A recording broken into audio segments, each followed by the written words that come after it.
Hey guys, happy Friday. It's Ted Bogert, and we're back with the TED Show. I have a brand new guest to the TED Show. No Facebook presence. I love that. I just didn't know anybody else existed in the world like that, or anybody existed in the world like that. So kudos to you. Gary Travis with Givaly is on the show today. Welcome, Gary. Thanks for having me, Ted. I'm excited. I'm excited. So they're gonna have to, and I'll put the LinkedIn link in the comments when I share. But they're gonna have to go see you on LinkedIn or go to Givaly.com to find out more afterward. But tell them the origin story. Tell them a little bit about you, your background, and then we can take a deep dive into living with purpose. Yeah, absolutely. So, my background, I guess, is pretty straightforward as far as myself. I went to Virginia Tech for my undergrad, focused on business. Wasn't sure what to do after that, so I joined the military. So I served in the Army for 6 years. Wow, Went thank to Iraq. you. Yeah, thank you. Went to Iraq in 2011 and left the military as a captain. So kind of worked my way up. And I've always been thinking, once you go overseas, like your entire perspective on life really changes once you go to a war zone. So I went overseas very hungry to be really successful, and I came back with much more like, hey, I just want to be happy, right? I want to enjoy life because I saw how short it can be, or you never know what can happen. And so going with that experience really changed my perspective a lot. And when I came home, I was really focused on entrepreneurship and trying to make a difference and make an impact and live with more of a purpose. I did that for a few years. Went back to get my MBA. Found my way to corporate America. I worked at some great companies in finance and marketing, and I learned so much from that experience. I would recommend people do that, but for me personally, this wasn't the purpose of my life, and so I had to go back towards entrepreneurship. And while I was working in corporate, I saw a lot big disconnect in where people would spend their time and their energy to help the community, where the help was actually needed. And that's where the genesis for Gively came around. It's a more efficient way, a better way of connecting the companies to the community that they want to support. So lots to ask. You talk about how you came back with a different perspective. Had you always been up to the point where you went into the military, a community service kind of person, a give back kind of person? Did you grow up in that kind of environment, or did you learn that that was a passion for you while you were in the military? Yeah, it's actually very strange because I did volunteer a little bit. I have like a giving back nature. I think it's in my personality. Well, I'm a complete stranger. I was a complete stranger to the nonprofit industry, and I think that's what helped me think outside the box because I came to it with a fresh perspective. But in my life, I have volunteered just on my own. Just I like helping people. Even while I was overseas, for example, I spent a day helping Iraqi children to kind of build more goodwill with the local community there because that's an important initiative. But yeah, just the nonprofit industry, I'm totally new to it. I came in as an outsider. I think it's given me a lot of new, fresh perspective on solving the problem. So let's talk about the purpose behind Gively. So you mentioned a little bit, but go over it again. What is Gively about? And then let's talk about some of the real world examples of how you've gotten people involved and what an impact it's made. Yeah, absolutely. So the main reason that kind of where we find our purpose in the market today is that we really focus on helping companies that are really busy or just don't have the knowledge or experience to put together a good volunteering event for employees. We really help them. They can really outsource the work to us, and we just put together an awesome program for them.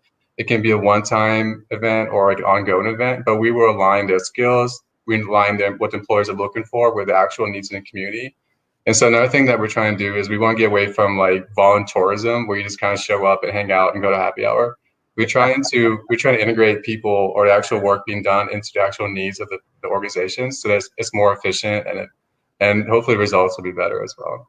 Well, I love that. I've participated with a group here in Orlando, Clean the World, and they have their own outreach program. They're the 501c3, and then they outreach, but it's similar concept. And so when I read about what you were doing, I thought, gosh, that is so awesome to be able to approach it and share it across any industry, anyone. So basically, what happens when a company says, "All right, Gary, I want Gively to get involved. We want to do an event." What does that look like? Is it you all you all go out, reach out to the community, find the right, give them a little bit more detail. Yeah, that's a great question. What we love to do and what we found really resonates with our customers is we like to get very personalized. So we actually spend a lot more time up front just kind of talking to them and really understanding what they care about, what the employees care about, what they're looking to accomplish, what has been good for them in the past.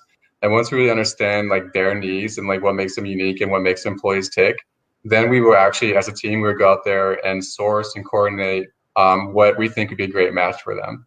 So we really take time to understand what makes them tick first, and then we go out there and find a great match. So what is the event look like? Is it in-house at the place? Like, for example, if you were doing something at the Coalition for Homelessness, you would go there and serve meals as a group, as your employee group. Yes. So what we do is we tend to focus more towards grassroots stuff. So we try to we talk to smaller nonprofits, or we go to more community needs. And so you can think of it more as, I guess an example would be, we had an organization that it teaches youth, underprivileged youth, how to code, how to program. And these are youth. They're usually in the southwest side of Chicago. They just have they don't have access to a lot of resources or a lot of education or mentorship. And so this nonprofit would provide technology. It would provide actual coding boot camps to these children at no cost to them, which can really change their life. And one of our companies really cared a lot about education and technology, and so it made a lot of sense to integrate them into helping them plan a curriculum. They did a lot of kind of fixing up the classroom to make it ready for the students' return, and they really add a personal touch to guide into organizations towards a more impactful offering to the youth, the children. Vic Colazo says, I love the word volunteerism. It's a huge issue for those that coordinate volunteers. So before we go further, I want to ask about employees, but I want to kind of address what you said, because I was thinking the same thing. But that's volunteerism. Give them an example of what that is and why you're trying to get people away from that. Yeah, because we know that a lot of companies, they want to check the box. It's like a social obligation to do good or volunteer, because data shows that employees really care about companies that give back, and customers want to buy from companies that do offer good, do good as well. But we've realized that employees are really smart, so they can kind of figure out if it's really doing something or not really doing something. So an example that we've seen and we've heard about is that companies will often go like paint the walls on like a school, for example, make it look really beautiful, and then 2 years later they'll come back and paint over it again. So you kind of do repeat work that maybe it was really effective the first time, but because they can't find anything else, or it's just too troublesome, or they don't know where to look at, then they go back to what they've already done. And the organization is just happy to have a company help them, even if they don't need it. But actually it ends up creating work for no reason at some points, or some instances. So that's what we've seen happen a few times. What kind of feedback have you gotten from the employees? Because I would imagine, as an employee, I'm the same way. Freedom Mortgage gives back a lot, and they are very focused on community and giving back to the community where each of the offices are. It's just, I love that. And so you're right. I believe people really do love working for a company. It's one of the added value that I think a lot of companies miss when they are talking about their benefits. But what kind of feedback are you getting from employees that have gone through one of your events? Yeah, so you're asking all the right questions, because that's one of the most important ways that we measure our success. And so after every event, we will send a survey to employees to really understand, like, it's a few quick questions to get an understanding of what they thought about it. What we find is that we've been pretty good so far, and really finding matches that really resonated with the workers or the employees, and so they feel like it's a good match for their time. They generally don't feel like they're wasting their time, and actually we're seeing a strong correlation to feeling closer to the company. So we're building like this, so they feel closer to each other, because volunteering in its nature is a team building opportunity. But they also feel more connected to the company as well, because the company is really plugging them in the right place in the community, making it possible. The advantages, there's so many, it's all win-win as far as I'm concerned. I would think one of the greatest things, other than just checking the box for the corporation, is the fact that they really can say we are involved.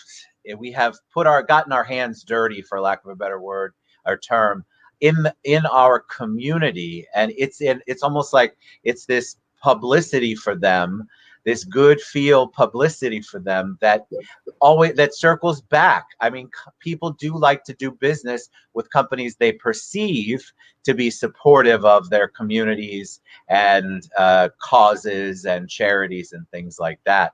What kind of feedback are you getting from the CEOs that have made the decision, sometimes reluctantly, I'm sure, and what kind of feedback do you get from them? Yeah, it's actually it's very interesting because all the data is there. This is actually one of the best ways you can spend your money, even from marketing. It's actually one of the most, like you just said, one of the most effective marketing strategies because it's genuine, it's authentic marketing, right? If you put your money where your mouth, you then you do something, and then that's way more powerful than talking about it. And so we're seeing that it's some companies really realize a lot more, and other companies are kind of figuring it out. But you're right, the community response is amazing, and so maybe they were a doubter before, but once they kind of see the response, they generally come to believe in the power of doing good as a business strategy. We want to support that. So we have marketing tools. We give a little PDF after every event to help the companies market themselves. So we put it together for them. We recognize marketing is one of the value adds that we can give a company because we want companies like that to grow, right? We want companies that care to do better. And so it's certainly something that we really encourage and push as well. So how about COVID? How did COVID-19 and the quarantine and lockdowns and all that good stuff, how did that impact what you are doing? Yeah, COVID is it's been really tough on the nonprofit industry as a whole. So we've seen a lot of there's a bigger need now, I would say, for support than maybe in a long time, right? Because all of these organizations, their needs are not going away. They still need support. They probably need more support, but they're generally less people going out there and supporting them because volunteering is not really, it wasn't really as possible with the threat of the virus spreading. So we saw an uptick in donations. A lot of organizations are giving donations to companies. But from what we focused on from volunteering, that sort of was dying down for a period. And so what we did to continue to support organizations that we added remote volunteering capabilities. So now we currently offering structured remote opportunities. So we will plug in companies in a way they can help organizations from anywhere. So we offer more projects. So it's like micro projects that engage 20, 30, 40 employees, and we plug them in to support nonprofits that need the help the most. So a lot of nonprofits are transitioning to a virtual environment themselves to adapt to COVID. And so we found that's one need that's really prevalent in the community, and we're pretty good at connecting companies into these organizations to help them with the transition. So the need is there, if not more than ever, and we're just trying to connect the dots. That's so innovative, I think, because I think you're right. I can see, obviously, yours was volunteers. The staff and the employees were going somewhere physically or doing something physical altogether. And with COVID, you had to be super creative. But what it's created, I love, is an opportunity for them to still do and make an impact on that charity nonprofit, and not have to physically be there, but still see it. And I'm sure you guys have lots of things in place where they get to actually see the actions, because that's what people want. They want to know, did that really make a difference? Did it really make an impact? And they want to leave feeling like they accomplished something. Exactly. So what have you done personally, Gary, to try to stay ahead of the game, creative, not go insane during COVID? Yeah, that's a good question as well. You may not know it, but maybe you can tell. I'm actually an introvert, so I thrive from like this kind of situation. And so for me, the world's kind of going on a lot as normal for me. But I see a lot of suffering out there, so I'm aware of it. But my personal life has largely remained the same. I hang out with my puppy, so I spend a lot of time with my family. It's been really great. But for me, I do spend more time on LinkedIn probably than I was before. So LinkedIn is doing better, which is kind of the balance, right? So volunteering maybe went down a little bit, but LinkedIn went up, and so I was able to focus more energies there. And now volunteering is coming back around, which is people getting back out there, and so I can spend more time on encouraging and pushing volunteering. So I'm pretty adaptable, I think, in general. It's my personality, and being an entrepreneur, you have to be adaptable, I think. Well, you do. I think a lot of people who didn't even know they were entrepreneurial figured out that, wow, I can think outside the box when I'm really forced to think outside the box. And that's where all this cool creativity has come from. And I really believe that people should follow you, look at what you're doing, because nonprofits really are hurting. We did a lot of shows for nonprofits over when it was really locked down, and people just aren't going out to events. So we missed an entire event season, basically, of events leading up to when school's out, and then it'll start again in the fall, but nobody knows what that's going to look like. So doing what you're doing and being creative and still getting that engagement using the technology is just, it's awesome. All right, so how do people get involved? What if somebody says, I'm from a company, I want to talk to you, or I want to volunteer in some way, shape, or form? What's the best way for them to reach you? Yeah, absolutely. So we have a bunch of community partners that are really looking for support right now. So it'd be really easy for us to plug you into Good Fit. The way to reach out to me would be to go to Givaly, so www.givaly.com, or send me an email at gary@givaly.com. Or if you're on LinkedIn, I'm pretty easy to find. You can look for Gary Travis. I'm always welcome into messages. But we love to work with more companies. There's so many needs out there, and we want to plug more people in. Love it. Thank you so much for what you're doing. I think it's brilliant. I think it's so needed. And I would love to have you come back on, maybe some of your companies. We could talk more. I'd like to motivate some more people to reach out to you that I know are looking for a way to do it, but don't know how to do it and don't know the best way. So Gary Travis, Givaly, thank you so much for being on the show, my friend. Yeah, it's my pleasure. I would love to come back as well. Thank you for what you're doing also. Absolutely. Thank you. All right, guys, we'll be back. One last show. Maybe we'll sing a tune. We'll see. I'll talk to you later. Bye, everyone. Thank you so much, Gary. Yeah, take care. Bye, guys.